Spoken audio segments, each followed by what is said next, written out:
I'm here with. Mr. Ramirez. I'm here with. Mr. Lim. I'm here with.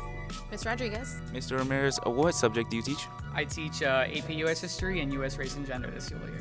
Alright, nice. What inspired you to become a history teacher? What inspired me to become a history teacher is when I was in high school, I had a very awesome teacher. His name was Mr. Longo.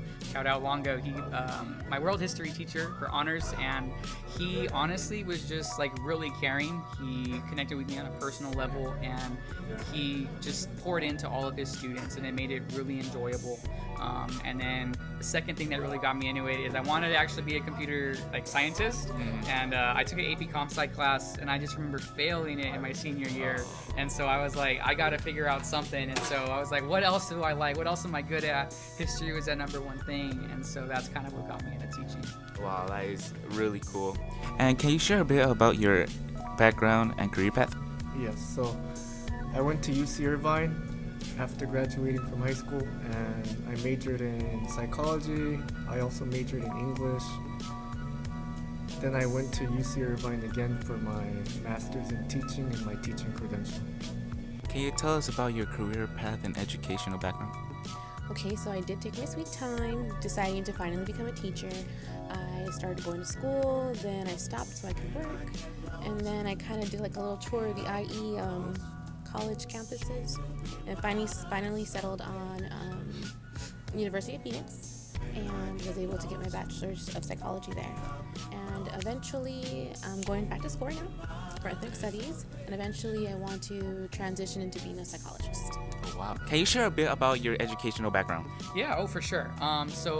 Obviously I went around to becoming a high school, graduated class of 17. I attended UCR for my 5 years of college, got my bachelor's in history, and then that was cut short with the COVID pandemic, so I did online the last 2 years, it was really hard, but it was actually really cool at the same time. I was able to transition to our master's and credential program, and so I was able to do student teaching in Riverside at a middle school, so that was fun. And then from there, I was able to get a teaching job in Rialto Unified. I started at Carter, and now I'm at Ike the past 2 years. Wow, that's really nice. And the last question is, what do you find most rewarding about teaching? The students. Just the students? Yeah, the students, because knowing that you were able to be there for your students when they were having a rough day, or like for example earlier today, everybody looked like they were having like a really messed up Monday. I handed out stickers.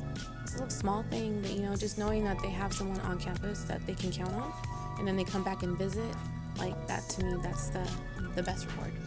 Oh, that's really nice. Well, thank you so much, Ms. Rodriguez. What do you find most rewarding about teaching?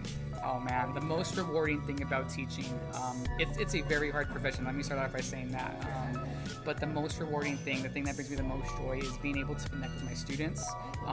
Knowing when they have that aha light bulb moment and seeing them just make that, like, oh my gosh, I finally got it.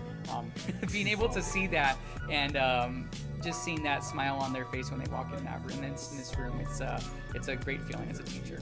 What do you find most rewarding about teaching?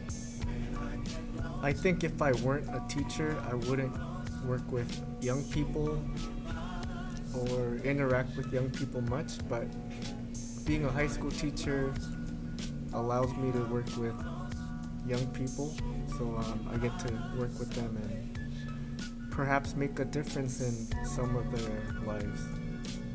Oh, well, thank you so much for this interview, Mr. Lim. You're welcome. Thank you.